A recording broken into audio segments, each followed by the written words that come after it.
Saya akan cerita pasal COVID. COVID tu sebenarnya CO tu adalah corona. COVID asal COVID-19 tu CO tu adalah corona. VI tu adalah virus. Okay. D adalah disease, penyakit lah ya. Dan 19 tu adalah tahun dia dijumpai ataupun dia mula melarat dah, iaitu 2019. Jadi COVID-19. Itulah punca nama dia. Okay? Dia adalah sejenis virus yang baru. Virus ni asal kita dengar ceritanya dia adalah perumah dia asal adalah binatang lah, berkelawar ataupun dan ada katanya binatang macam kucing dan sebagainya. Perumah asalnya adalah binatang, jadi dia tidak memberi masalah kepada binatang. Tetapi bila dia merebak kepada manusia, dia memberi penyakit kepada manusia. Okay? Dan perumah dia yang baru ni adalah pemerumah dia yang baru adalah manusia, iaitu kita. Jadi dia membiak di dalam badan kita, dia punya lifespan dia punya kehidupan dia kalau dia tak merebak kepada orang lain, dia boleh mati, dia akan mati dalam masa 14 hari. Jadi saya nak cakap pada malam ini kenapa kita kena kuarantin 14 hari dan kenapa kita buat kerajaan buat untuk kita jangan balik kampung dan kita disekat ataupun kita panggil dia apa yang sekarang kita panggil tu partial lockdown, supaya kita jangan pergi ke mana-mana. Kerana apa tahu? Kerana COVID-19 ni dia adalah sejenis virus. Dia akan masuk ke dalam bahagian badan kita melalui hidung, mulut dan juga mata. Okey. Jadi siapa-siapa yang kena dengan jangkitan kuman ni, dia akan terus ke bahagian tekak. Selalunya bahagian yang pertama yang kita kena adalah bahagian tekak. Simptom yang pertama selalunya orang akan kena adalah sakit tekak. Sakit tekak, bukan demam lagi ya, sakit tekak. Dia akan sakit tekak sikit-sikit, tak selesa, lepas 2 hari, 3 hari, lepas tu sakit tekak dia makin lama lagi teruk sakit tekak. Selepas tu baru ada simptom-simptom yang seterusnya, dia akan jadi demam, rasa macam sakit-sakit badan, sakit-sakit sendi. Rasa orang yang kena jangkitan kuman, sekiranya badannya lemah macam orang tua, dia akan cepat demam. Dan kalau orang yang macam agak muda, dia akan rasa lemah-lemah, rasa macam lesu-lesu, rasa tak larat dulu, rasa letih-letih, rasa macam nak demam. Okay? Lepas tu ada juga yang akan rasa macam loya-loya, nak muntah dan cirit-birit.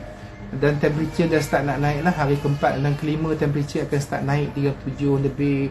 Dan makin hari makin lama panas dia akan naik. Lepas hari kelima, hari keenam, dia akan jadi makin demam. Dan ada juga selepas tu akan jadi batuk, sesama dan cirit-birit dan juga muntah, sakit kepala dan seterusnya. Dah masuk hari 6, 7, 8 tu baru ada sesak nafas. Okey. Masalahnya adalah ketika mana dia mula masuk pada badan kita, kita tak demam tau. Kita tak demam, kita tidak sakit. Faham tak? Terutamanya orang yang kuat. Ni orang yang kuat tu maksudnya orang yang immunity kuat lah, yang kita tolak orang tua-tua yang penyakit kronik dan sebagainya tu. Dan bila kita kekuat, kuasa kita melawan tu dia ambil masa kita nak sakit. Jadi pada ketika awal 3 hari, 5 hari, 6 hari yang permulaan itu, masa itulah kita nak pas kat orang. Masa itu dia dekat tekak kita tu, kita sakit tekak, kita akan terbatuk kan, kita bernafas dan sebagainya bersin, maka kuman tu akan sampai ke orang dan bagi kepada orang lain. Satu orang yang bawa, dia akan bagi kepada 2,5 ataupun 3 orang yang lain. Maksudnya dia akan bagi kepada 3 orang, 3 orang tu akan bagi kepada 3 orang, dia akan jadi 3 jadi 9. 9 tu akan bagi kepada 3 yang lagi. Jadi dia cepat merebak. Cara rawatan dia, penyakit COVID ni, sampai sekarang kita tak ada lagi spesifik ubat untuk dia, dan kita tidak ada vaksin lagi yang khas untuk dia. Rawatan-rawatan ubat yang diberi oleh hospital-hospital di seluruh dunia sekarang ni masih kita gamble. Kita gamble maksudnya doktor-doktor pakar masih lagi mencuba menggunakan apa ada ubat yang kita ada mampu, antivirus dan sebagainya, anti malaria dan sebagainya. Saya dengar, saya tak pasti nak jawab macam mana. Kita try and error. Tak ada lagi khas ubat ataupun vaksin untuk merawatnya. Siapa kena, hospital, sama ada dia survive ataupun dia meninggal. Itu je. Okay?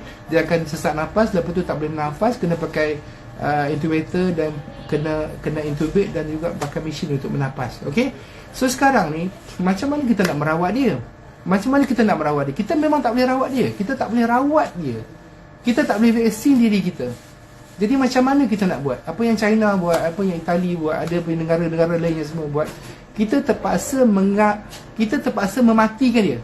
Kita tak boleh matikan dia dalam badan kita. Kita terpaksa mematikan dengan cara dia mati sendiri. Okey? Contoh, satu orang dia akan pas kepada 3 orang. Kita pastikan satu orang tu tak pas kepada orang lain. Dan kuman tu akan mati sendiri dalam masa 14 hari. Dia tak ada perumahan baru dan dia mati. Faham tak? Jadi apa yang kita nak buat sekarang ialah dengan menjarakkan diri kita. Kerajaan buat tu, undang-undang yang KKM buat tu adalah untuk memastikan supaya kes tu tak meningkat, supaya kuman tu last sekali dia mati sendiri. Faham tak? Bila dia tak berjumpa dengan perumah baru, dia tak berjumpa dengan orang baru, maka dia akan mati macam tu je. Contoh orang tu disyaki positif. Satu lagi saya nak cerita ada kes COVID positif dalam badan dia, kita cek negatif. Maksudnya kita cek negatif, tapi dia tak semestinya 100% negatif, sebab kuman ni dia agak special, jahat sikit. Ada yang kes yang positif, sebenarnya kita cek dia, kita jumpa dia negatif. Faham maksud saya? Yang negatif tu tak semestinya negatif. Yang negatif tu kadang-kadang dia masih ada kuman dalam badan dia, dan orang tu dah dibebaskan ataupun dikuarantinkan, dia masih lagi boleh spreading. Itu yang masalahnya kuman ni. Jadi kita rasa kita sihat, kita rasa kita kuat, kita rasa kita belum kena demam, kita belum ada batuk, sesama cikit-bikit, kita nak balik kampung. Bila kita balik kampung, kita pergi balai polis beramai-ramai nak ambil surat, kita berebut pergi pasar raya untuk beli makanan dan sebagainya.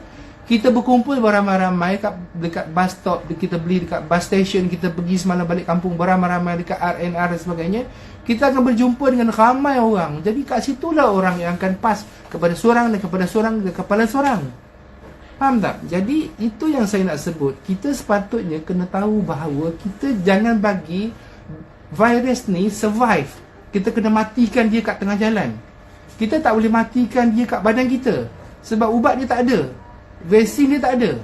KKM dengan staf doktor semua sangat-sangat susah hati sebab kita tak ada ubat untuk dia sebenarnya. Kita more on life support. Kita masukkan air, kita try and error bagi antivirus dan harap orang tu kuat dan baik sendiri. Itu je. Jadi kita nak matikan kuman tu tak boleh mati dalam badan kita. Faham? Kita nak matikan dia dengan tengah jalan. Maksudnya bukan tengah jalan raya. Kita nak dia cari perumah baru dan tak jumpa. Dan lepas 14 hari kuman tu mati. Faham tak? Saya ulang sekali lagi Kita nak kuman tu yang ada dekat seorang A ni tidak sampai kepada B dan tidak sampai kepada 3 orang lain. Sebab tu kita kuarantinkan dia. Kita jangan bagi kita dekat dengan dia 1 meter. Jangan dekat 1 meter. Jangan dekat dengan orang dengan 1 meter. Jarakkan 1 meter jauh. Dan orang-orang yang ada batuk sesama, protect. Kan kita sebenarnya orang yang tak kena tu tak berapa sangat, tapi kita apalah, kita nak protect kan. Tangan jangan sentuh orang. Selalu basuh tangan, pakai sabun, pakai sanitizer, pakai penutup mulut dan jarakkan kita 1 meter lebih, supaya kita nak kuman itu tak sampai kepada orang lain dan dia mati di tengah jalan. Jadi dan on that matter, maksudnya kita nak matikan kuman tu di tengah jalan supaya jangan sampai kepada orang lain dan tak merebak. Maka nanti lama-lama kes-kes yang lama akan baik dan tidak ada kes-kes yang baru. Faham maksud saya? Jadi apa yang kita buat sekarang semuanya adalah untuk mematikan kuman itu di tengah jalan, bukan matikan dia di dalam badan kita. Sebab tidak ada ubat untuk COVID-19 sampai sekarang. Tidak ada. Kita menggunakan teknik untuk mematikan kuman itu di tengah jalan dengan cara supaya dia tidak melompat kepada orang lain.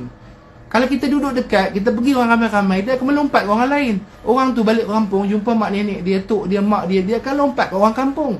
Orang kampung semua tua-tua, lagi senang kena, lagi senang berjangkit dan senang menyebabkan kematian. Faham tak? Dan itu yang berlaku dekat dengan Wuhan, dekat dengan Itali. Bila mana kerajaan dia kata jangan balik kampung, dia balik kampung. Sebab tu ya kematiannya meninggal. Sebab orang tua yang meninggal tu banyak kes.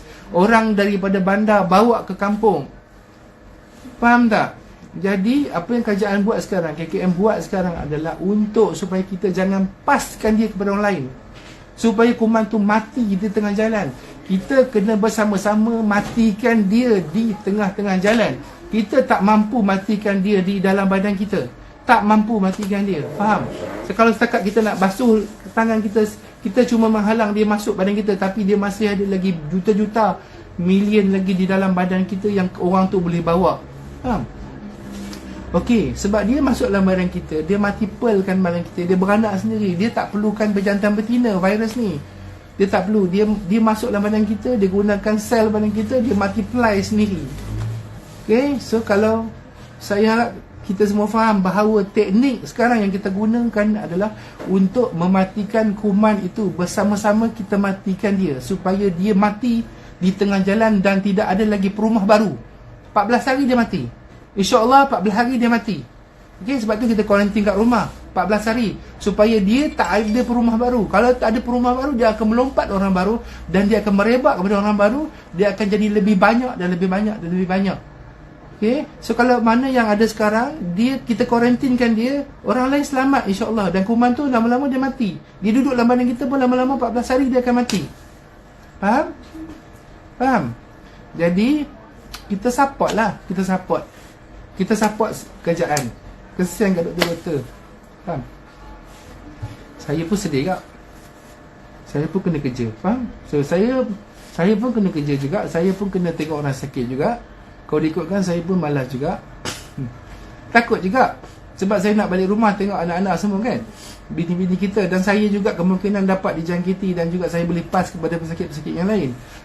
Jadi buat masa sekarang, saya harap kita sama-sama berdoa dan kita kena sama-sama support. Janganlah saya tengok malam-malam buta duk lagi pergi main-main, jalan-jalan, main motor kan. Alright, so kita elakkan diri kita. Kalau apa-apa hal pun nak pergi beli makanan ke, kita jarakkan diri kita, pakai mask. Jangan pergi ramai-ramai, jangan bawa anak-anak, jangan pergi buat pesta-pesta, jangan pergi sana. 14 hari kita matikan kuman tu. Kita harap dia mati di tengah jalan. Kuman tu akan mati dalam masa 14 hari insya-Allah. Jangan bagi dia beranak kepada orang lain. Dia beranak kepada orang lain. Dia akan automatically beranak ke tempat orang. Jadi kita jangan bagi dia beranak. Itulah satu cara nak mematikan kuman tu. Itu saja satu cara je. Tak ada cara lain, antivirus ataupun antibody ke benda, vaksin, semua tak ada lagi buat masa sekarang. Kitalah orang yang akan mematikan kuman tu dengan cara natural. Okay? Alright? So buat masa sekarang, ujian saringan yang kita ada kat hospital-hospital, kita ada very very limited. Kita tidak ada buat semua saringan. Apa tanda-tanda yang anda perlu ingat? Nombor satu, kalau sekiranya kita ada bermula dengan sakit tekak, dan sakit tekak kita makin teruk. Nombor satu, kita kena ingat, sekiranya kita, kawan-kawan kita ada cerita bahawa dia dah kena. Okay? Kawan-kawan kita selalu kena. Bila kita dengar dan kita pernah ada rasa jumpa dengan dia, kita pergi check. Dan saya minta sangat siapa-siapa yang pergi jemaah-jemaah tabligh yang pergi dekat masjid Sepetani Baru ni, kawan-kawan dan saudara, jangan takut. Kita tak akan bunuh dia, kita tak akan tangkap masuk penjara. Kita cuma nak memeriksa dia dan merawat dia dan memastikan dia tak bagi kepada orang. Janganlah takut, tak takut. Kita tak marah pun, tak marah. Kita nak dia datang. Kita nak dia tak pas kat orang. Faham? Okey? Sebab semua orang takut sekarang ni. Semua orang takut. Seluruh dunia takut. Dulu kata Trump tak takut. Trump pun takut dah sekarang. Trump tu duduklah Tuan Trump dah sekarang. Semua orang takut. Okay? So sekarang ni kita tak perlu salahkan siapa-siapa. Kita sama-sama pakat. Kalau kita jumpa siapa-siapa kat luar, kita sampaikan bahawa kita jangan duduklah kat rumah. Kalau siapa-siapa nak beli barang, seorang aja. Okay? Pakai mask. Make sure ada sanitizer bawa. Jangan dekat-dekat, jauh-jauh. Okay? Beli barang sikit-sikit balik. Kedai runcit tak tutup. Kerajaan kata tak tutup. Tapi jangan berebut. Ramai-ramai tu pergi. Semalam pergi balai polis, dah ramai. Bila pergi balai polis ramai, kan boleh merebakkan penyakit juga. Jangan macam tu. Tak payah balik kampung. Kalau sayang kat mak, sayang dekat bapa, sayang kat orang kampung, jangan balik sekarang. Esok cuti sekolah, raya kita balik. Sekarang ni adalah masa untuk supaya jangan kuman tu pergi ke kampung pula. Itu teknik dia. Kita matikan dia bersama-sama. Saya tolong mati sikit, makcik mati sikit, abang sikit, adik sikit, sama-sama kuman tu mati.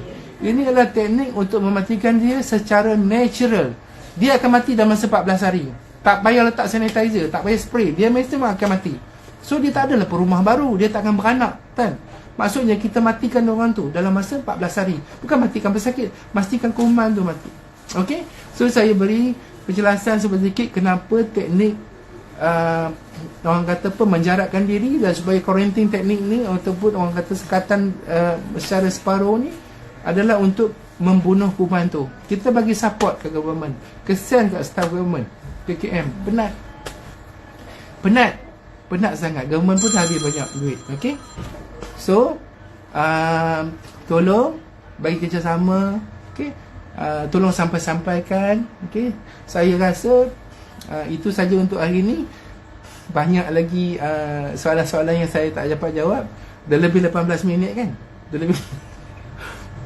Kalau kawan-kawan nak saya live lagi setiap hari, saya boleh live 18 minit. Okey.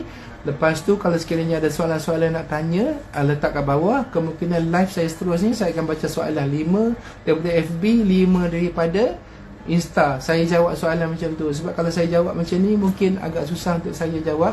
Saya jawab topik by topik berdasarkan soalan-soalan yang saya tanya. Saya akan tulis macam Ustaz Azhari Idrus kan, dia baca soalan kan.